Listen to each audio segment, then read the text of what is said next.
The theme running through today's news is, what can the British government afford? What can it afford to pay to people who are infected with hepatitis or HIV because of medical treatment they received in the past few decades?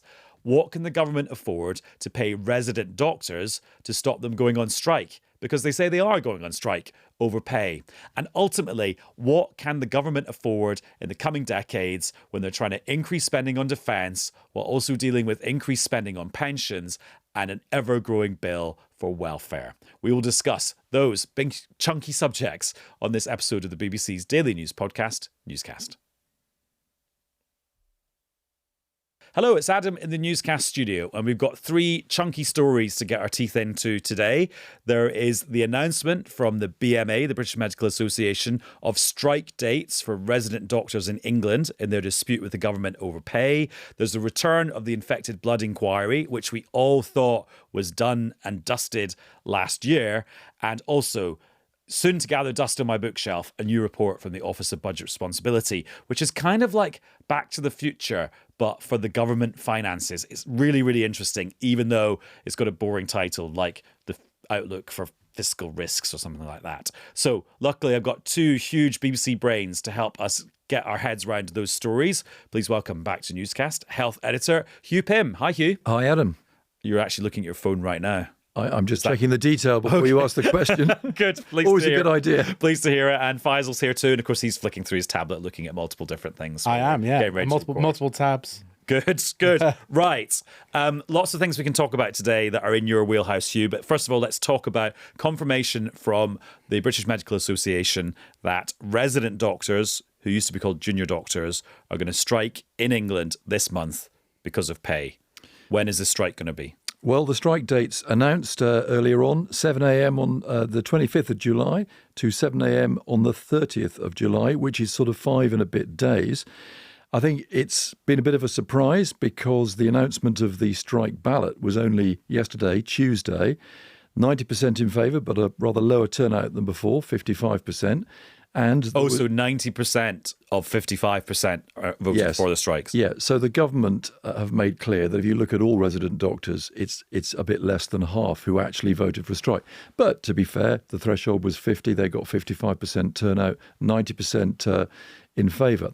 Now, there was a discussion, a meeting between Wes Streeting and the leaders of the resident doctors at the BMA yesterday afternoon. It was being made pretty clear by Downing Street there was no more money. And Wes Streeting has said for several days now, I'll talk about anything else, working conditions, whatever you like, but there's no more money. I think once we heard there was no more money, it was pretty unlikely the talks wouldn't go much further. So the BMA didn't hang around and they've announced these strike dates for England. Before we go any further, why are we calling them resident doctors now when we used to call them junior doctors? I think the impression of junior doctor to the public was somebody who only recently qualified. But actually, junior doctor at the time covered everybody who'd recently qualified and was starting off their career right through maybe 10 years later, those who were about to become consultants. So resident doctor, as there was a former expression, doctors in residency at a hospital. Resident doctors is now the expression that's used. Before we talk about the dispute, what did we learn from last time round when there were quite a lot of these strikes about what it actually means in practice for the NHS when these doctors, whatever you call them, decide to work less? Well, there were strikes involving various health unions, including the nurses, going right back to December 2022. And they finished just before the election, because soon after that, Labour came in and did a deal with the doctors. But I think the total number of appointments and operations lost was 1.5 million in England over that period, involving all unions. And already hospital trusts are having to, I think even before today, having to think about how they would cope with the strike. There'll be a lot of cancellations. Obviously, hospitals now know how to run an emergency-only cover situation, but it's really inconvenient. And of course, we've just had the NHS 10-year plan. I'm sure Wes Streeting is going to find that this will get in the way of that. He's made the point this is not responsible and not good for patients. And I will ask you about the 10-year plan in a second. But just remind us what the doctors are actually asking for here. So they got 22% over 2 years, and that was concluded by Labour's deal last summer. The government has awarded 5.4% on top of that for this year, more than other health unions. The BMA is saying that is not enough because even after all that, if you look back to their start point of 2008, in real terms, pay will be 20% less than it was then. They want more progress to what they call restoration. So they want more, basically. And we should just pause the discussion there to actually just get a bit of factual knowledge about what resident doctors actually earn. And it's quite a complicated picture, but if you go on the BMA website, they've got a table kind of breaking it down, and they've got various different grades. And your FY1, who are foundation year 1, so just starting out, they earn £36,616 a year. And then you go up to further and further up the scale, ending up at something like £70,000 a year. So that gives you a sort of ballpark for what we're actually talking about in terms of salaries to increase from here. And Faisal, the government and the doctors use 2 different measures of inflation to decide what they think is fair here. Yeah, and it leads to quite different outcomes if you use the retail price index, which is the old measure of inflation, RPI, versus the consumer price index, which is the newer measure, and in fact is the official measure. Actually, RPI is not even an official statistic anymore, but it is still used in some legacy areas where it used to be used, where it's quite difficult to change contracts and things. For example, in some elements of government debt, in the train fares, I think, and the student loans as well. So that, it is a measure that tends to be higher. It's a wider basket. And also includes things like mortgage interest rates, doesn't it? Where CPI doesn't include that. But it's not an official statistic. And the difference is quite stark. I think Nuffield Trust did a report saying under CPI, the real loss since 2008 was less than 5%, but under RPI, it's close to 18-19%. So it does matter, the measure of inflation you use. The Bank of England changed its measure, like 15, 20 years ago. I can't remember exactly when. So that is sort of actually the great bulk of the difference. Yeah. Is the difference between the letter R and the letter C. Yeah. And Hugh, how do the BMA and the people on the relevant bit of the BMA who are behind all of this justify using RPI rather than CPI? Well, I've put it to them before now, and their argument is, look, the government use it for our student loans because they're paying off debt like any other student in England. We'll use it for our calculation. And that's their argument.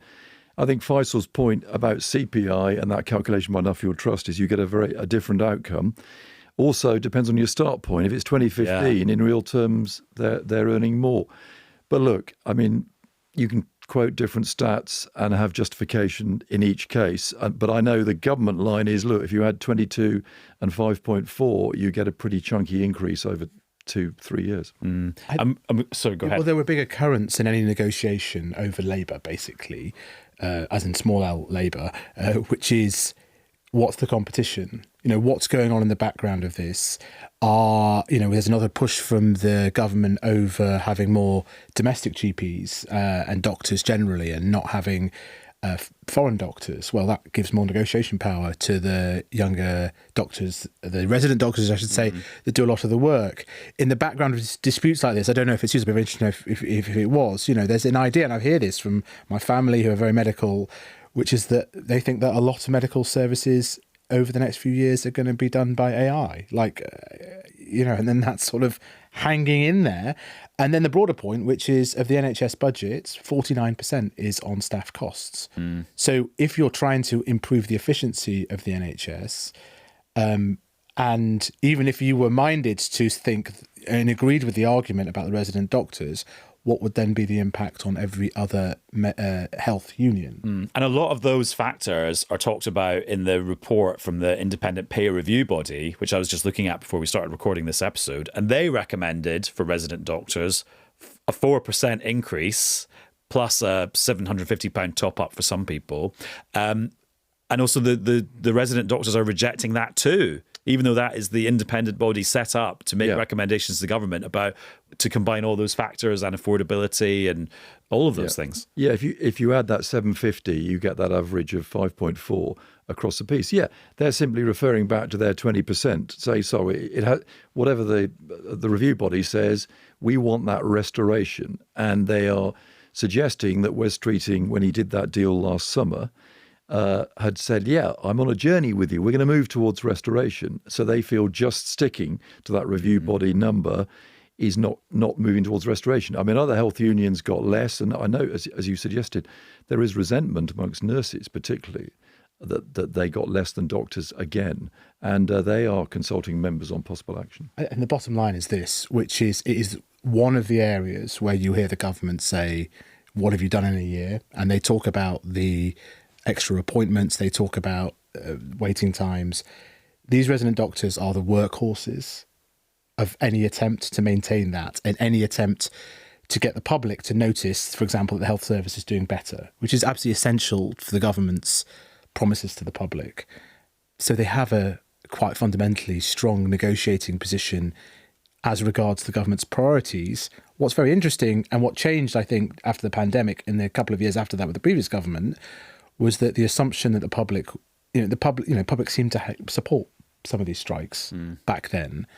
And now the government's making an assumption that what the resident doctors are asking for will not glean public support. Yeah, because Wes Streeting said this is an outrageous demand, and I think the public will feel the same. Well, this is so. Where's the line? Where's the line? We're going to discover. And the government is putting out some polling. I haven't checked exactly what it is, suggesting that public opinion has fallen, approval of the doctors' action has fallen to around 50% or less. So there'll be that's always an interesting thing to watch. Whether the doctors feel that is going to drive their decisions on future strikes, I'm not entirely sure. And then you mentioned the NHS 10-year plan, which we did an episode on last week when I was interviewing Stephen Kinnock, the health minister, about it. And there the plan is to take lots of care out of hospitals where resident doctors work and put it in these new neighbourhood health centres where GPs and different professionals work. Does that mean that in the long term, the resident doctors' kind of bargaining power might decrease? It's a very hard question to answer. Yeah, I suppose so. I mean, you've got GPs are a crucial bit of that. They've got a constituency within the BMA as well. And the shift would involve more GP practices employing maybe other doctors, physiotherapists, different skills within these hubs. And they might, I've seen one in Whitstable in Kent where they've got their own operating theatre, and a surgeon comes across from a local trust to do operations there. So there may be an element of hospital doctors feeling threatened. Of course, the other issue is physician associates, PAs. There's a lot of concern about them amongst doctors, and are they being used without patients knowing who they are? And crucially, there's a review of that coming up very shortly by Gillian Leng. And what role would these physician associates play in the future? Well, that'll be a good one to watch. I'm just thinking back to that interview with Stephen Kinnock, because one of my questions was, are you going to have to negotiate with the professional bodies like the BMA to deliver this 10-year plan? He's like, well, it's not really negotiating. And I was like, well, no, it is negotiating, because you say in your own plan that you'll have to negotiate new contracts with the professional bodies. Yeah. And I think he was maybe, I'm not suggesting he was being naive about that, but he didn't really want to. No, particularly the GPs, actually. Yeah. Right.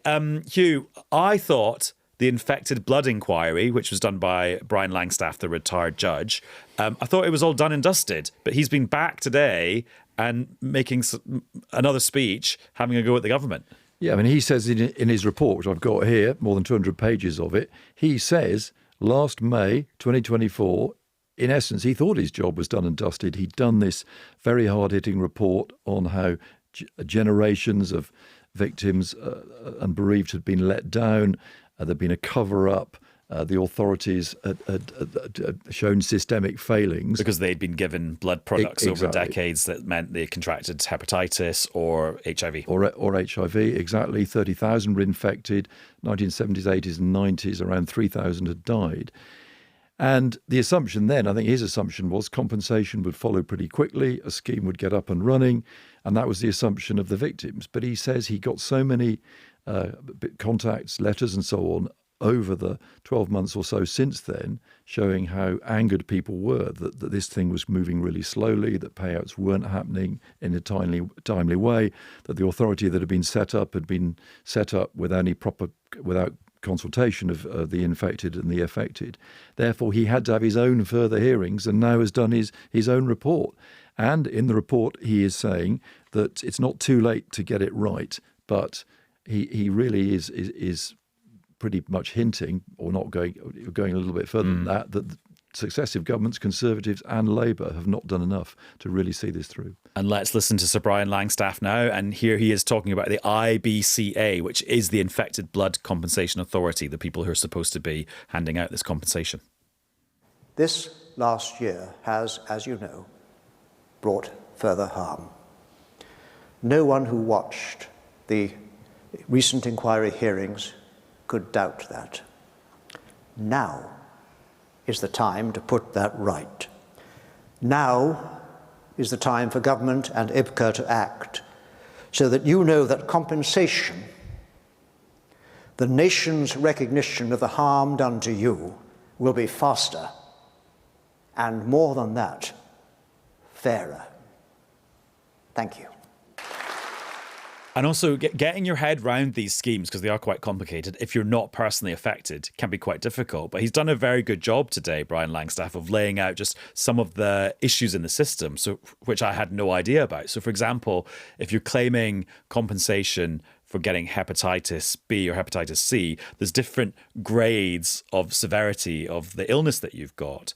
And but then you can have a liver transplant that means you're completely free of it. And that gets a different level of compensation. Yeah. But you can go from level 2, which is quite moderate effects, to a liver transplant, but you get compensation based on having had a liver transplant, missing out the intermediate stages that you would have lived through while waiting for the liver transplant, which is just kind of an example of how the system's been designed in a way that really annoys people who have to apply to it. Yeah, there was real frustration amongst the hepatitis C community in May last year, straight after Sir Brian's main report. The government, the Conservative government, in their final weeks, started setting all this up, and they printed a tariff which had big differentials between what some HIV patients would get and these different grades with regard to hepatitis C. And one thing that Sir Brian has recognised in his report is if you were treated with this drug interferon as a result of being diagnosed with hepatitis C, that in itself was really grueling, really difficult, really made your life a misery, and that should be recognised as well. So I think the hepatitis C community are more reassured by what they've read. But the impression I was getting down at the inquiry today was they always feel Sir Brian has done the right thing at the right time in terms of the hearings and then the so-called final report last year and now today. But as Sir Brian said, they're losing trust fast in all this. So what they really want to know is what the government are going to do. Now, Nick Thomas-Symonds, the Cabinet Office Minister, interviewed earlier today, and I think he's doing oral questions in the Commons in the next day or so, has said they will take this on board, they will read it, they are not dragging their heels, and they will try and work more with the campaigners in this. But so that the government's response, either tomorrow or before the recess, I think is going to be really important. And there was echoes at this inquiry today of the inquiry everyone was talking about yesterday into the post office IT scandal, where people are dying while waiting to get the money that they're entitled to because of the systems that are in place. Yes, I mean, when the inquiry opened in 2018, September, there were people then that we met and talked to who've not survived. There are people dying every month because of infections they'd picked up. And that will continue to be the case. In fact, at an earlier hearing, the government conceded that more victims would die and not survive before they got compensation. And I think that's the really tragic nature of all this. And we've been told it could be 2029 before the whole thing is concluded at the current rate. And Langstaff's inquiry report out today has just got a whole treasure trove of kind of emails, documents and letters from different cabinet ministers to each other, where there's sort of not necessarily squabbling over this, but the penny takes quite a long time to drop for some of them. Yes, I mean, going all the way back, it was particularly an issue in the 80s and early 90s. And you're seeing ministers, some of whom gave evidence, acknowledging that there is an issue here, but their officials in some cases trying to deflect them away from saying too much about it. This is before any blame was taken or there was any apology. There was nothing like that at all. And ministers were having to go along with lines in the House of Commons and so on, which were coming from civil servants, which really have been shown up as being completely inaccurate now. And Faisal, there's two things here. Well, there's more than two things, but two things I wanted to zero in on. First of all is the philosophical thing about governing in this era. Like, there's a lot more inquiries now. People are demanding a lot more kind of justice, a lot more transparency. And you can see today that the state that we've got, that Labour has inherited and civil servants are working in, isn't like the nimblest, fastest thing for dealing with these kind of grievances. Well, and there was an interesting interview on World at One today with the former Post Office Minister talking about yesterday's inquiry, Kevin Hollenrake, where he pointed out that they'd just done a fixed cost, 75,000 for some of the Post Office inquiry victims. In this case, the payouts are quite substantial, potentially $1 million or $2 million for thousands of people. They've paid out, I think, just under 500, and it's already cost $500 million. So that's an average of $1 million each. So I think on the one hand, you can see why they, with those sorts of sums, I guess if you just they'd want to check and verify things, and it's going to be an involved process. Now that mitigates against the speed of the process. So it's a balancing act. I guess what we got from Sir Brian today was, well, we just need to move it on more quickly because. Yeah. And the philosophical point Brian Langstaff made in his remarks today was that the reason this was a scandal in the first place was because people in power are not being honest about what was going on and listening to people who were being victimized by it. And he said the compensation scheme is repeating those same things from his point of view. Yes, and that results in further a sense of injustice and harm and anger felt by the victims, that the closed doors nature of it is very similar to what was going on through the 80s and 90s, so he would argue. I'm sure it's not intentional to be closed doors, but that's the perception of it. But the sums involved, Faisal, as you were saying, it's 12 billion or nearly 12 billion has been set aside to pay it. Now, I don't know how that appears in government accounts. Well, it's accounted for already. Accounted for already, and it squeezed other public spending. But they've set it aside. So, if you like, there's no motive now to sort of play, to just go slow on this. They've accounted for that money. I mean, it's a huge sum of money, and so that's the process. Well, and it's so big, it's now become a sort of permanent, visible part of government spending. So when the Office for Budget Responsibility does its fiscal risks report, which came out yesterday, and we're going to talk about in a second, it goes through big items of expenditure like defence, pensions, disability-related welfare payments, and infected blood compensation payments. It's sort of visible from space now, this pot of money. Yeah, and it's not the only sort of, as you rightly point out, and this is why, and I think this is going to blow up as a big issue for government, you've got this Hillsborough inquiry controversy and this idea of a duty of candour. And it's these sorts of stories, both the infected blood inquiry and the Post Office inquiry, and all sorts of other areas where the government might end up having to pay significant amounts of compensation. I think you have the nuclear test issue as well. Tricky, very tricky, and expensive. And also, I think it is a bit of a shift in how the state works, because we often talk about, the state's in danger of becoming a health service with some other government departments much smaller attached, or as we become an aging society, the country becomes a giant pension scheme for people with some other governments attached. Maybe one of those big pressures on spending is going to be a kind of sort of accountability state for having to compensate people for injustice. It's just something we're going to have to get used to accounting for. Yeah. I mean, these examples, both of the examples we've just been talking about, are absolutely off the scale, though, aren't they? In terms of like the wrongdoing in from previous governments that has been acknowledged. Anyway, to be discussed. Yeah. Right, I mentioned the OBR Fiscal Risk Report, which is one of my favourite publications from the Office of Budget Responsibility. It comes out every couple of years. Yeah. And basically they're sort of doing horizon scanning for the risks to the public finances. Yeah. And there's a lot of risks, and they're very big. Yes, and I think we step back, actually, if you just almost park the numbers for a minute, the fact of doing this exercise is itself quite interesting. And one wonders why you don't get different examples of this more often. It is helpful and healthy, and just as a stock check. But I mean, they focused on pensions, they focused on climate change, they focused on other bigger sort of geopolitical risks. But I mean, the standout was a couple of standout things from my perspective, which was the general tone that the UK was relatively vulnerable compared to other countries. That's because of our debt and borrowing numbers and our interest. So it's not that we're in a crisis, but that we're at the top end of those metrics for similar advanced countries. So there's a sort of potential risk there, i.e. sort of subtle message, don't go any further, don't test the markets any further, was the subtle message there.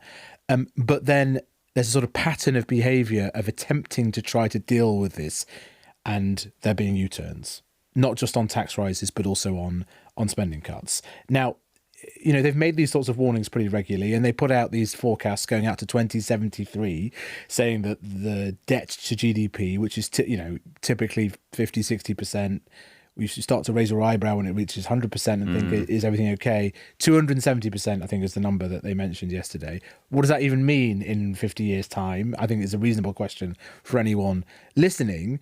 But when you have things like the triple lock, they did a very nifty calculation showing that it was the state pension triple lock, obviously, that goes up by the higher of earnings or inflation, or 2.5%, famously.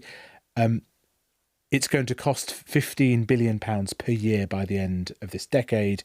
And if you took the implication of the estimate when it was first created by George Osborne in 2011, 2012, it would have been £5 billion in that year, 29-30. So it's costing treble what we thought. But it's not just that. All sorts of other really quite interesting nuggets about the way in which, and I'd put it very broadly, the way in which the education budget, the council budget, the health budget is increasingly being sort of kind of swallowed up by kind of new developments that are happening that are not policy. Things like increase in work ill health, which we've talked about a lot, increase in special educational needs in the schools budget, increase in the cost of social social care and for children and adults from the council budget, which I think on one metric they said was taking up 80% of council budgets, which is absolutely off the scale. And you sort of think, how much discretion does a strategic government have over what it is spending when these budgets are essentially being accounted for by things that are happening in society? And that was the trend that really, really jumped out at me. I was just scrolling through it while you were talking there, and I was definitely listening, but I was also scrolling. And my favourite paragraph is paragraph 1.2 on page 3. Efforts to put the UK's public finances on a more sustainable footing have met with only limited and temporary success in recent years, which is kind of OBR wonk for like massive face palm, isn't it? Yeah, as in they've had a go and it's sort of then rode back. And I think then there was a further quote from Richard Hughes, the chair of the OBR, that definitely I thought, that's an interesting thing for him to say, which is an array of promises being made to the public essentially can't be delivered upon. That's quite, it's quite something to say. And it's when you add up the promises on health, with the promise not to interfere with the triple lock, with the promise that none of the main tax levers are going to go up, with the promise to spend 3.5% of GDP on defence, which is going to cost £38 billion a year. By the time they get there. It's quite reasonable, for example, to say the last time we had, as we have discussed, that level of defence spending, we didn't have health spending at the level it is. We didn't have social security spending at the level it is. And I don't know to what extent it covers medical negligence and those ongoing liabilities. I mean, that's always been the case, that there's a future projection, because if a child is damaged at birth because of medical negligence, then it's a lifetime. And it's sort of tens of billions, sort of 80 billion or something. And I never quite know to what extent that's accounted for. And then, of course, there's some countries that don't have a system of lawyers and trusts going to court, that basically everybody who's harmed for whatever reason is cared for by the state. Anyway, sorry. Another thing about government lawyers struggling to reform to get a control of how much they're spending brings us back to the NHS 10-year plan. Like, a lot of the NHS 10-year plan is predicated on efficiency, productivity. A lot of the spending review totals for health are based on NHS trusts and these integrated care boards saving quite a lot of money in the next few years, as well as spending the extra money they've been given. Yeah, I mean, actually saving money by cutting back their staff and integrating some of these organisations. If you look at the Department of Health budget, total budget, 2.8% actually for revenue funding per year, real terms, better than most other departments, but still below the long-term average. Capital spending is actually not going up in real terms at all. So you could argue that's sort of enough just to keep the thing ticking over rather than doing any big transformations. And I asked Wes Streeting about this on the day of the 10-year plan, and he brought in the idea, well, we're looking for private capital to come in and build some of these health centres. So that'll be an interesting area to look at. That is interesting because there wasn't a particularly happy experience of that 25 years ago. Because we call that PFI. Exactly. We did. And saddled lots of hospital trusts with expensive interest bills for their own facilities. For facilities that they then struggled to bring up to date with the needs of modern medicine because they were, they didn't anticipate exactly what was going to be required in 30 years' time. There was, at a big London hospital, a complete floor which wasn't being used because PFI delivered a slightly larger building than they needed and they were still having to pay. Anyway, I think that's been since dealt with, but there were so many curiosities like that. Faisal, I noticed you were scrolling while I was talking there to a chart in that OBR document that's quite relevant to today's political news from Prime Minister's Questions. Where good spot. I mean, you I know recognise that. I know this document. Name that very, very well. Like a game show. Name that chart. Name that chart. I think I better start scrolling. Yeah. Also, Hugh, if you need to go and do the news, please. No, it's just fascinating. I'm loving it. Just waffling on. I'm loving it. But yeah, I'm genuinely impressed that you recognise that chart from that angle. Yeah, Hats off to you. It's also visible from space, that chart, because it is the amount of people who are dragged into higher tax bands because of this thing that we call fiscal drag. And I always say every time, I'll never say the phrase fiscal drag, but here I'm saying it already. Yeah. So this idea of freezing the rates at which you pay the higher rates of income tax, so that as people get pay rises and do more work and go up the pay scale of their employer, you end up paying a higher rate of income tax. And that's been frozen for a few years now. And it raises a lot of money. The OBR have just been reminding everyone how much money is raised by basically sort of doing nothing. Yeah, you do nothing and people just naturally, their incomes grow, especially if there's inflation above that, and they end up when they otherwise would not have, because the threshold would have gone up with inflation, typically by default, in high rate tax or entering the income tax system. Completely reversing, by the way, if people remember back to the 2010s, the strategy of the coalition government to take people out, right, by raising the threshold. So it was proper marching up the hill and then marching all the way back down again, right? That's exactly what happened under the Conservatives. Indeed, they do a new calculation. It's roughly in line with what the IFS said, that if you take the freeze that was announced and it was then extended by the Conservatives, it is the single biggest tax rise in memory. It's 48.6 billion a year is what that's worth. At the minute, it ends in 2028 and is then assumed to go up for the last 2 years of the Parliament. Now, I have to say, when I during the election campaign, I did ask the then Shadow Chancellor Rachel Reeves about this, and she was non-committal about it. Right. So I feel, whereas they were very much saying we won't increase the rates. So I don't think they did make any pledge. Interesting, because the lore of the election is that they said we will not raise rates of income tax, VAT, or national insurance. They then raised the rate of national insurance on employers. But the lore of the election is that they said they would unfreeze these frozen tax thresholds. You were saying actually that's not actually what they pledged.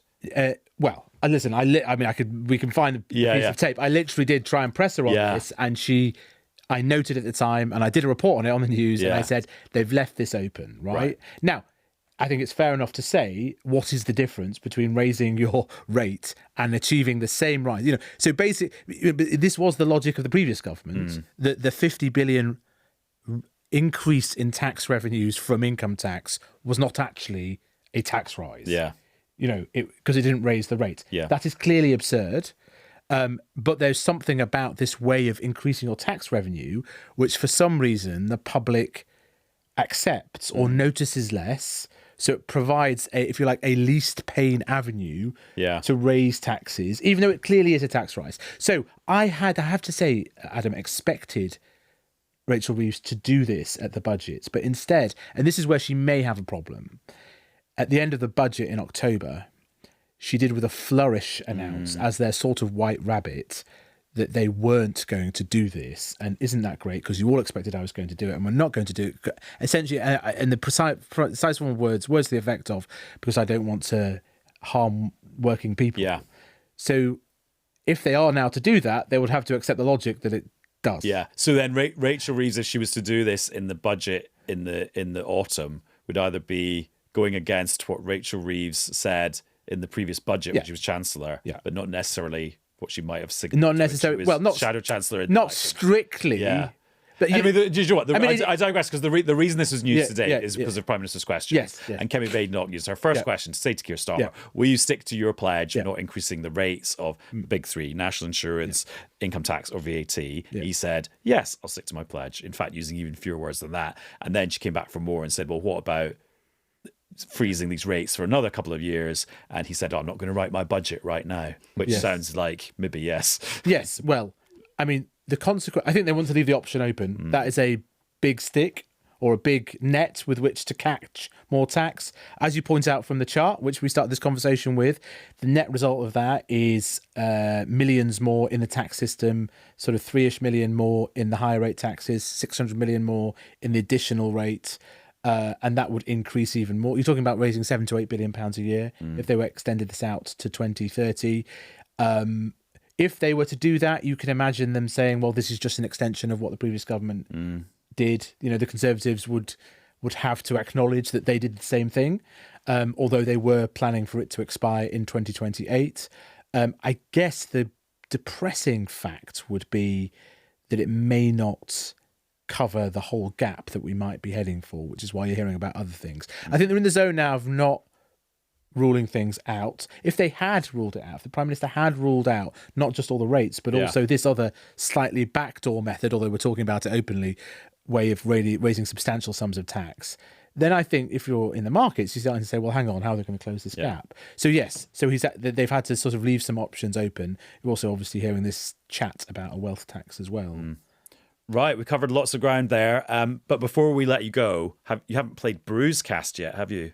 No. BREWS. This doesn't involve me having a fight. No, it's not BRUISE. Okay. Does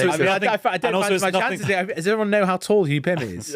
He was used as a measure during the pandemic. He's 2 meters exactly. 1 meter, 6'7" by the old measure. He's probably got a mean left hook. If those were the days. No, it's also not anything to do with real ale. It's like so many people have got mugs that are related to the news. Oh, yes. Do you have a mug that is related to the news, either in the office or at home? I do. I know. Or I anything have topical on your crockery? I have a Mancunian mug, which is the Surprise. Hacienda, done in the Hacienda colours of yellow and black. Okay. To mark the Hacienda closing down? First time round? No, it's just someone bought it for me, and it's particularly bright. It's clearly identifiable as my mug. Yeah. And it makes me smile about the old days. So I've got a mug about loving cricket, which is very important in the news right now, with the next test match about to start, and about 30 mugs with Queen's Park Book Festival written on them. Because we are the green room for the Queen's Park Book Festival. Oh, I see. So we have all the authors coming in. It's wonderful. Can I give your it a plug? house? Yeah. Your house? Yeah. Queen's Park's right next to our house. Anyway, your house is the green room? Yeah. I mean, it's not the best green room in the world, but actually maybe it is. So the authors come and go. They have some cake, drink tea. So we're allowed to use these mugs for the rest of the year. Okay. I think we should be careful about plugging an external event. Exactly. Okay, but it's nice you've done it now. And also, you've done it in a very natural way, where it's related to Bruisecast. You've just dropped it in there. Shall I change it to? I have about 30 mugs with a book festival promoted on the side. And do you use them for the rest of the year, or are they just like in the cupboard, in a garage? Well, they're in the cupboard, and I work through them, get them washed, and start again with my wife and the rest of the family. Hugh, thank you very much. Pleasure as always. And thanks to you too, Faisal. Thank you. Right, that's all for this very chunky episode of Newscast. We'll be back with another one very soon. Bye-bye.